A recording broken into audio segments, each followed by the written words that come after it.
I'm going to try and put together a video of me assembling this 58 to TR6. I've got the crank ground 10 under, so it's ready to go together. New hardware, new sledge trap.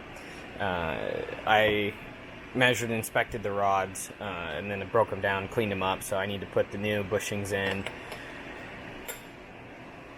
ARP rod bolts, new shells. I've got the new bearings in the case halves already, so they're ready to go.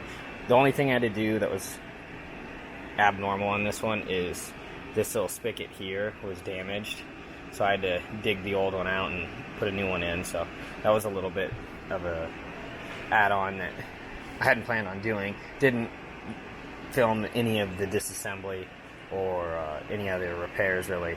Again, I can only make 15-minute videos for right now until I get more subs, I guess. But I got the new bushings pressed into the small ends, so now I'm going to hone them to match the pin, and then we will put our new rod bolts in and get it on the crank.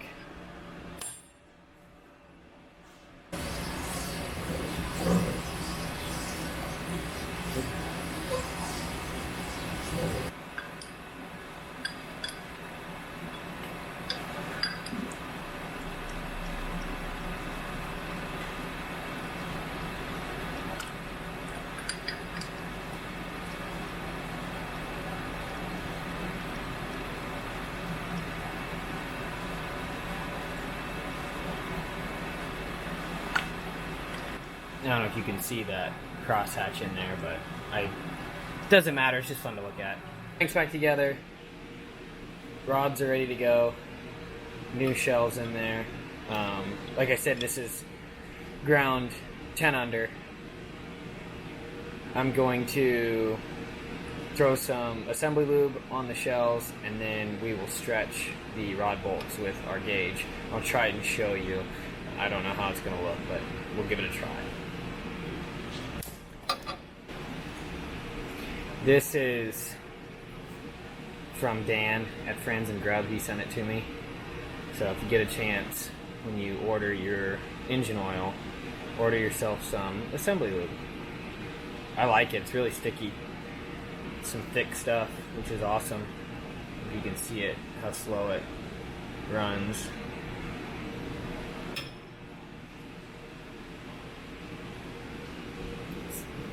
That beautiful green.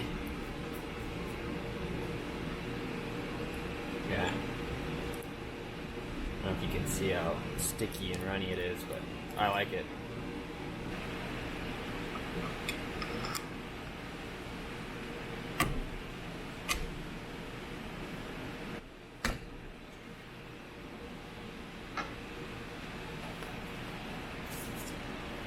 Take your assembly lube and add a generous amount to the threads and to the face of the nuts.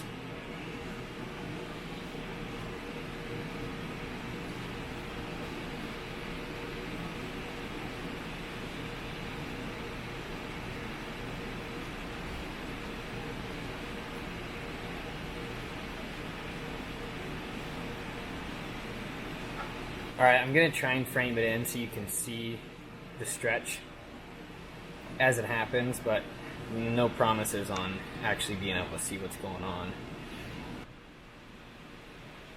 Okay, so I hope you guys can see from that angle, but I'm gonna stretch it to 6.5 thousandths.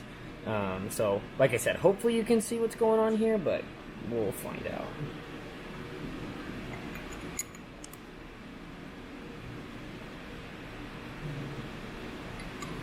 It's kind of fun to be able to watch as it stretches. It's way more accurate than an actual torque value.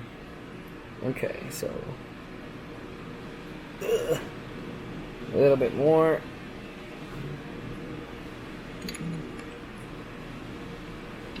Alright, hopefully you guys can see that. I don't know, we'll see. The screen on this camera is so small. Now we could do the other side. Typically, you don't really want to move the rod a whole lot until you have it torqued, just because the hole in a rod isn't round unless it's torqued. So you don't want to be like constantly moving it back and forth, but I have to in order to get to the other bolt. But I'm going to do this side and move on to the next step. Alright, both rods are on. All 4 bolts are stretched. It's all ready to go. I always do this stupid drop test, so I thought I'd show it. See if we can get them perfectly together in sync. Oh, still fast. One more try. Oh. Ah, there we go. Ah, damn. Alright, well, you get the idea.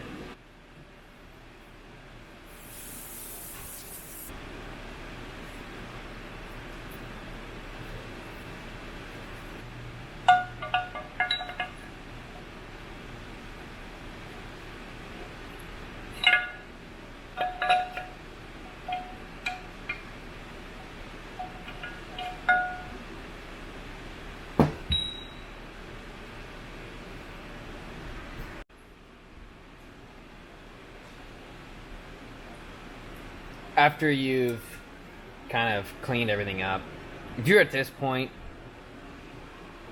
you're ready to assemble. But the one thing I always like to talk about is fitting everything first, because you don't want to go to slap the 2 case halves together and start running into problems. So I like to take this breather disc and make sure it fits down there nicely and make sure that it wants to spin nicely. There's nothing worse than going to put it together and then all of a sudden it doesn't spin and it's sticky or something's hanging up. So this one is good to go. It's nice and free. Those little ears on the side aren't, you know, gouging or dragging or anything. So that is promising. Make sure your spring's good. It's not fractured or anything or really weak. Drop that down in and give it a healthy amount of assembly lube.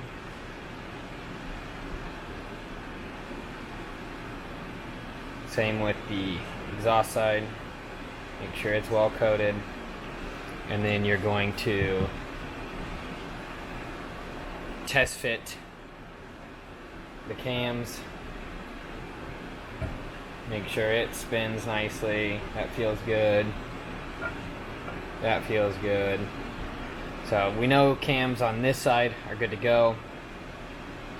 So we can drop our crank into the cases. And then we're going to seal it up around the gasket surfaces and then drop the timing side on.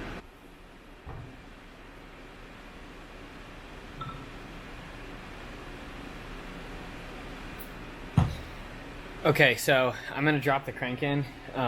One thing to keep in mind, if the crank measures good, you know, as far as like standard and stuff on that drive pinion,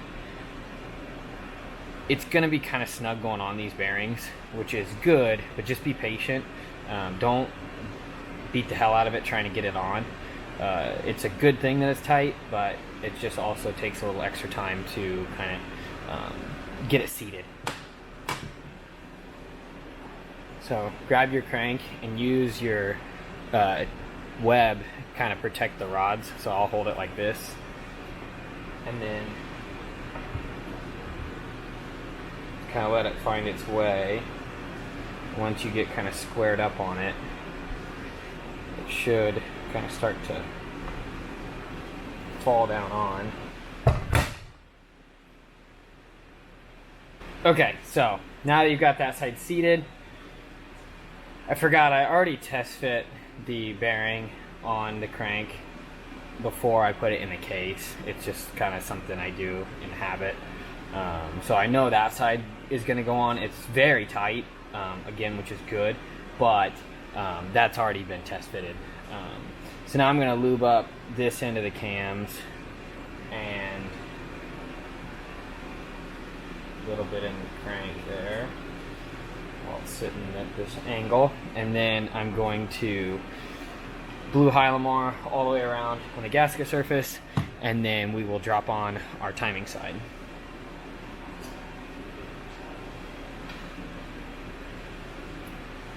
Alright, now we are ready to drop on the timing side. I've got a good layer of blue Hylamar and it's nice and sticky. Everything has been tested, so it should fit. Again, that bearing is pretty snug on the pinion, but that's good. So we'll drop it on.